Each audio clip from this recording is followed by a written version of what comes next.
கரூர் விஷயத்தை பத்தி ஊருக்கே தெரியும். ஆனா போடு, விஜய் மேல பழிய போடு.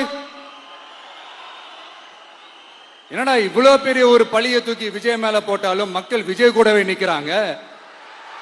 இது என்னடா அதிசயமா இருக்குது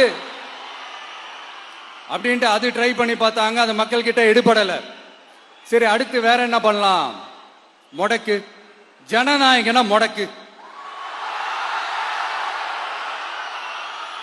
படத்தை முடக்கினா கொஞ்சம் பையன் கொஞ்சம் டிஸ்டர்ப் ஆயிடுவான். அதனால படத்தை முடக்கு. இது யாரு முடக்கினாங்கன்றது உங்களுக்கே தெரியும். அது நான் சொல்ல வேண்டிய அவசியம் உங்களுக்கு இல்ல. ஆனா இவன் நாடா இவன் படத்தை முடக்கினாலும் அவன் பாட்டுக்கு அதை கண்டுக்காம அவன் பாட்டுக்கு வேலையை பார்த்துட்டு போயிட்டே இருக்கான். அதுவும் எடுபடல. சரி, அடுத்து வேற என்ன பண்ணலாம்? போடு, SOPன்னு ஒண்ணு போடு. விஜய்க்கு மட்டும் தனியா ரூல்ஸ், தனியா ரெகுலேஷன்ஸ், தனியா கண்டிஷன்ஸ். அவனுக்கு மட்டும் போடு, மத்த கட்சிகள்லாம் விடு. விஜய்க்கு மட்டும் தனி கண்டிஷன்ஸ் போடு. அவன் வெளியவே வரக்கூடாது, மக்களை சந்திக்கவே கூடாது. என்னாச்சு? அதுவும் எடுபடல.